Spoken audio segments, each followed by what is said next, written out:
Épisode 4.29 Médium spirituel. Connexion avec l'au-delà. Bonne écoute! Bonjour et bienvenue dans ce nouvel épisode de Médium spirituel. Mon nom est Isabelle B. Tremblay. Je suis auteure, médium conférencière et enseignante spirituelle. Vous pouvez trouver mes livres édités en librairie sous les titres de Médium malgré moi, Passeur d'âme et Les chemins de l'âme. J'ai aussi 2 recueils de messages d'anges et de défunts dans 2 livres disponibles sur Amazon. Avant d'embarquer dans le sujet principal d'aujourd'hui, comme je vous le dis, vous pouvez m'envoyer vos histoires à vous par courriel. Je les ai tous lus et en principe, j'ai répondu à tout le monde. Mais il y a peut-être 1 ou 2 personnes que j'ai peut-être pas répondu, mais je vais regarder aujourd'hui parce que des fois, je n'ai pas le truc qui m'avertit que le message a été répondu. Donc, si jamais vous avez des histoires que vous aimeriez raconter, partager, vous pouvez me donner le pseudo que vous voulez donner. Moi, je vais les lire. Je vais aussi peut-être décortiquer ou aller voir qu'est-ce qui se passe. Et bien entendu, je vais le partager avec les auditeurs parce que des fois, ça peut être quelque chose qui résonne avec des événements que les gens ont vécus. C'est sûr que tout reste confidentiel, mais ça pourrait être intéressant de partager avec vous ces histoires-là. Aussi, avant de commencer, je suis hyper heureuse de vous annoncer que le 14, l'épisode passe le 12 juin 2023, le 14 juin 2023, sort en librairie au Canada mon livre « Messagère de l'âme, communiquer avec l'au-delà ». Je suis hyper heureuse de vous annoncer sa sortie. Pour l'Europe, ça va peut-être aller au mois d'août ou septembre, mais il va être disponible en format e-book, en format virtuel, je crois, par achat. Donc, je suis vraiment contente de vous dire qu'il sort dans 2 jours. Vous pouvez vous le procurer en librairie sans problème. Donc, aujourd'hui, 2 expériences vécues par des auditrices. On a Christina et Linda qui m'ont partagé leurs histoires. Je vais commencer avec l'histoire de Christina. Je parlerai au jeu, car ça va être plus simple de vous lire son histoire. Et je voudrais remercier Christina pour le partage de cette histoire. Donc, sans plus attendre, voilà le récit. Lorsque j'étais jeune, j'avais un immense intérêt pour tout ce qui était des animaux et personnes qui quittaient leur corps, dans le fond, qui mouraient. J'en connais pas la raison que j'avais à cet âge-là. Je pensais à tout ça. J'aimais jouer seule dans mon monde. J'avais des amis imaginaires.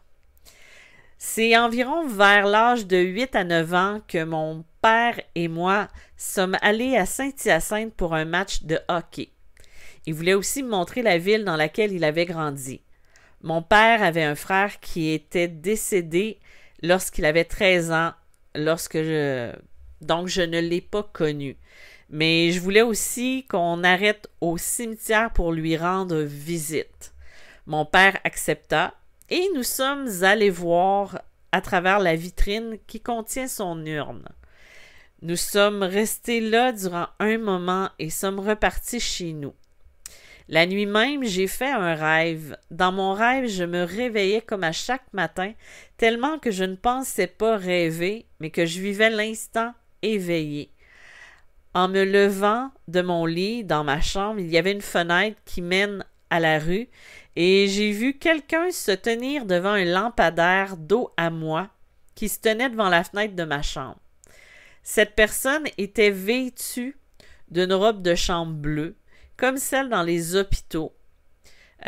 Pour les Européens, je ne sais pas, ça doit être probablement le même type de robe, de petite tenue qu'on a quand on va à l'hôpital. Nous, au Québec, c'est comme un genre de petite robe bleue avec un lacet blanc au niveau du cou puis au niveau de la taille qui ne cache pas grand-chose finalement. Et Je crois qu'en France, en Europe, c'est peut-être blanc, mais nous, on les voit comme ça. Nous, ils sont bleus. Donc, elle a cette image-là. Elle dit, là, il me dit, cette personne-là me dit, merci d'être venu me voir. J'apprécie. Dis à ton père que je l'aime et que je veille sur lui. Tout en restant de dos à moi, j'imagine que c'était sa manière de communiquer avec moi. C'est à ce moment-là que j'ai senti une chaleur immense au niveau de ma poitrine et que je me suis réveillée. Et c'est là que j'ai réalisé que je devais aller le dire à mon père. Je suis allée le voir et lui dire. Il s'est mis à pleurer de bonheur et ça l'avait beaucoup ému. Moi, j'étais dans un sentiment d'amour inconditionnel. Ce fut l'expérience la plus belle que j'ai vécue. Wow! Ça, c'est une belle rencontre. Les rêves, je vous l'apprends pas, c'est quelque chose qui est magique. Surtout quand il s'agit de ce type de communication-là ou de ce type de rencontre astrale-là.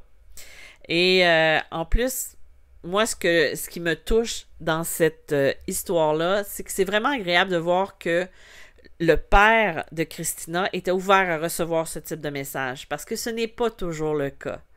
Vous savez, et d'ailleurs, c'est ma petite période donnons des leçons. Non, je donne pas des leçons pour vous faire la morale, mais bien pour vous donner des petits trucs.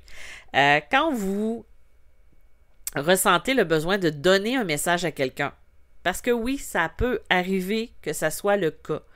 Ce que vous pouvez faire, c'est justement, dans ce cas-ci, je pense qu'elle n'a pas eu besoin de dire que c'était un rêve qu'elle avait fait, mais des fois, de dire que c'est un rêve que vous avez fait va peut-être être plus facile à faire passer que de dire que ton père te fait dire que des fois la personne n'est pas prête, quoi que ce soit, alors que si on tricote un petit peu la façon de le dire, si on va un petit peu mettre du fil d'argent autour de ça, ça va pouvoir peut-être plus aider à faire passer le message, parce que, comme je le dis, ce n'est pas tout le monde qui est ouvert à la spiritualité, à la médiumnité ou peu importe.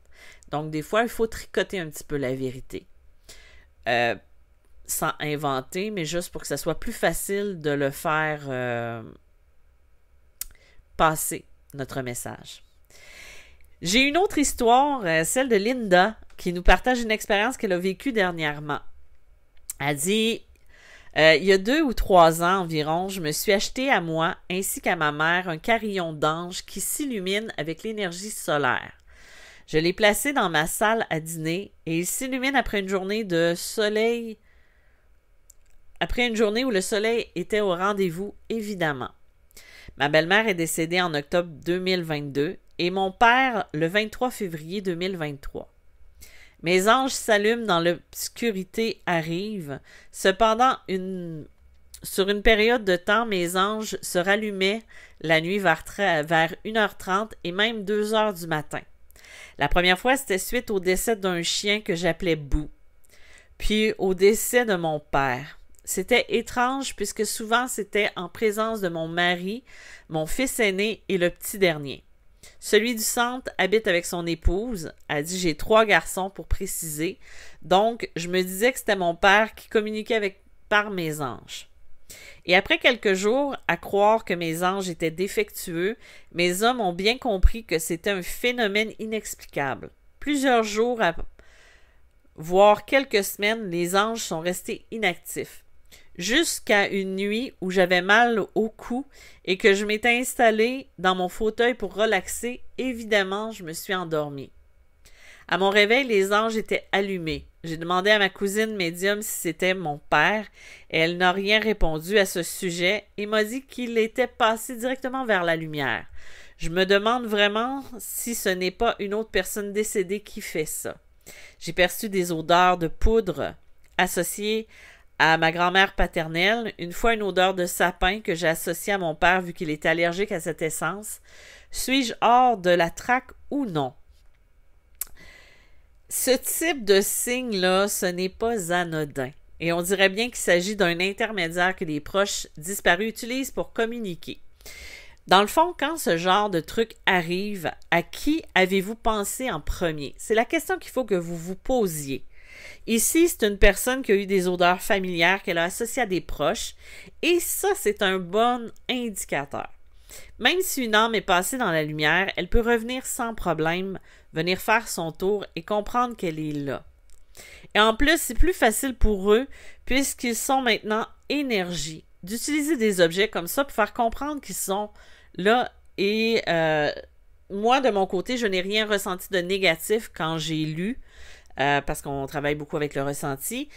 Ça peut être aussi à l'occasion des âmes qui viennent utiliser ces objets-là pour manifester leur présence.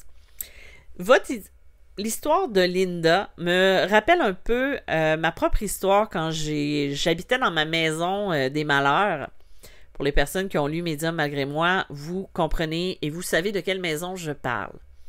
En fait, ce qui arrive, c'est que moi, quand j'habitais dans cette maison-là, j'avais un signal assez clair quand j'avais des âmes qui étaient là, chez moi. J'avais des stores ou ce qu'on appelle des panneaux verticaux.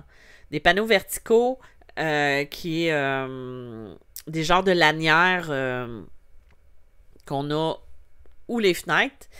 Et quand j'avais une manifestation, j'avais toujours une palette qui résonnait toujours, qui se mettait à bouger sans raison. Il n'y avait pas il y avait pas de vent, il n'y avait pas rien qui pouvait la faire bouger. Donc, j'ai fini par associer le fait que quand ça bougeait, il y avait des âmes qui venaient me voir pour que je les aide à aller vers la lumière.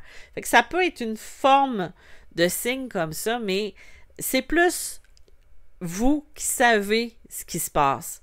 Ce que je veux dire, c'est qu'il faut apprendre à se faire confiance, apprendre à écouter ses ressentis, prendre des notes, faire des associations, mais surtout, ne pas y aller avec le mental, mais avec le cœur. Parce que quand on tombe dans le mental, là, c'est là qu'on fourre toute la patente, en bon québécois, ou qu'on mélange tous les trucs. Donc, essayez d'y aller avec votre cœur, faites de la canalisation, connectez-vous vraiment pour y aller le plus possible au niveau du cœur. Donc voilà, pour mes 2 histoires du jour, j'en ai d'autres qui vont venir dans les prochaines semaines. Je vais peut-être prendre une pause des histoires, non pas parce que je veux pas raconter les autres histoires, c'est tout le contraire, je veux les raconter. Mais j'aimerais ça aussi revenir à faire un épisode plus traditionnel la semaine prochaine, puis revenir avec les histoires la semaine d'après, mais je vais voir comment ça va y aller parce que moi j'y vais au jour le jour. Donc voilà, c'était pour mes 2 histoires du jour. Merci à Christina et à Linda pour vos partages. N'hésitez pas à communiquer avec moi. Je vous remercie d'avoir été présent encore une fois aujourd'hui. Si vous désirez du coaching ou une canalisation, vous pouvez aller sur mediummalgremoi.com. Je vous dis merci, bye bye et à bientôt. Bye bye!